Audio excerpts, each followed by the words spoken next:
Alright, so the last part, which is the basics of Islam and how is your understanding about it. First of all, about the caricatures in Europe, how do you think of them as like related to the world peace and dialogue? Very unfortunate, very counterproductive to dialogue. I think these caricatures were insulting. I think they were mean-spirited. I think they were the kinds of things that, you know, school children do when they're teasing and taunting each other. I mean, as civilized human beings, we should not be making fun of each other in such hurtful ways.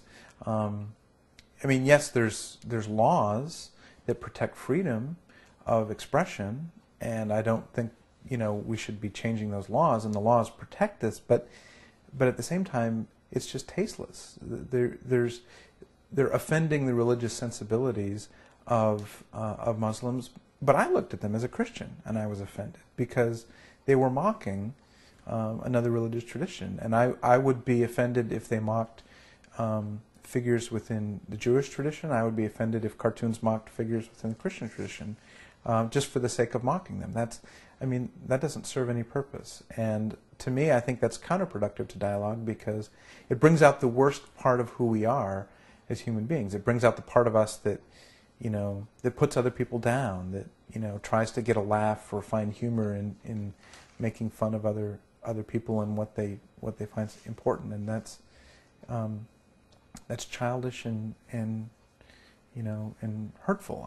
To me, I don't think those things should be illegal, but I think they should be. I think if they are published, I think people of all religious faiths need to stand up and condemn them and say, look, this is not a kind thing to do. This is not a humane thing to do.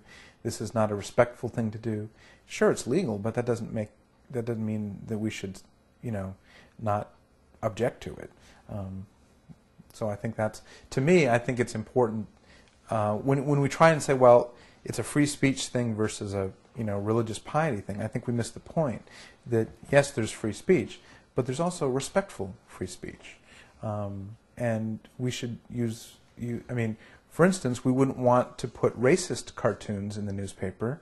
I mean, that would be inappropriate. That would be ugly. That would be hurtful.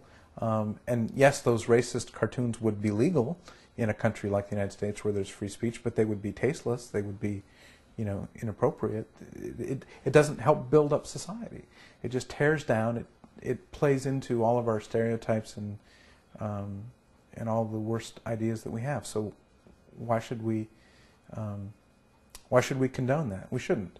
And I think the newspapers who decided to print it should have been critiqued. They should have been criticized for doing that.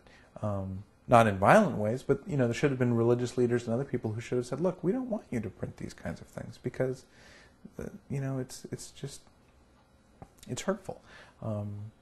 Yes, you're protected to do it, but that doesn't mean you should do it. You know, there's courtesy and civility that are part of life too, and that's part of what a democracy is. Democracy should be trying to bring out the best in each other, not the worst in each other. So, do you think the Western world knows enoughly about Prophet Muhammad, the Prophet of Islam? And the second question will be, what is your understanding of him? Well, from my perspective as an educator, I would say no, the Western world does not know enough about the Prophet Muhammad or of Islam. But I would also say that as someone who's within the Christian community, most Christians don't know enough about Jesus or the Bible either. So in other words, there's a tremendous amount of religious ignorance that happens even when you claim to be part of a religious community. We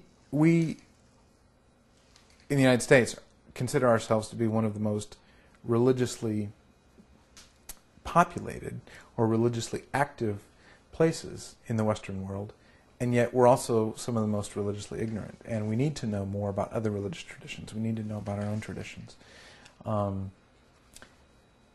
From what I know of the Prophet Muhammad, I see a person of tremendous courage. I see a person of tremendous faith to challenge his society the way that he did, to listen to God, to listen to his wife, to be a person who found wisdom everywhere it was, and who was able to use that wisdom, to use that truth, in a way that helped build up society, that helped create the kind of common good that God wants for human beings to have, to challenge the kind of licentiousness and selfishness, the kinds of abuses that were going on in his society at the day during his time. Those abuses still exist in our societies. We're still, we're human beings. We're always battling them, and I think that what Muhammad did was an amazing transformation that could be nothing other than divine, in terms of how it tried to call people to account, to become, to live more in the pattern of how God wanted them to live, towards each other, with kindness and with compassion and with responsibility and accountability. And I think that that challenge is before us all the time. I think, and when we see that in other religious traditions, it helps us to recognize the movements and the figures in our own tradition who have tried to do similar things and were faced with similar resistance. But I think his faithfulness, Muhammad's faithfulness, is should be for every person of faith, regardless of their tradition, an inspiration and a story that has tremendous benefit of knowing and sharing. So before the Turkey trip, what was your understanding of Islam and the knowledge about Islam and the word what Islam meant to you? And did you have any Muslim friends before? And after Turkey trip, what was the Muslim profile in Turkey had an effect on your understanding of Islam? I think most of what I knew about Islam before the Turkey trip was mostly just academic kinds of sources, and I didn't have very many Islamic friends that I was close to. I had some acquaintances who were Muslim, but not people that I had an opportunity to spend much time with, especially in their daily life or in their home life. The Turkey trip really exposed me to thinking about Islam in a much more holistic way. That it's not just about Sharia, it's not just about Hadith, it's not just about Sunnah and some of these different ways of commentaries and teachings, but it's also how one prepares food, how one quietly and politely and gently excuses themselves for a moment to go pray and then come back, to hear the call to prayer off in the distance, to see the ways that people defer to each other, and I think that to me it was just it was the translation of a system of ideas and beliefs into how it guided people's behavior towards themselves and towards each other. Cleanliness,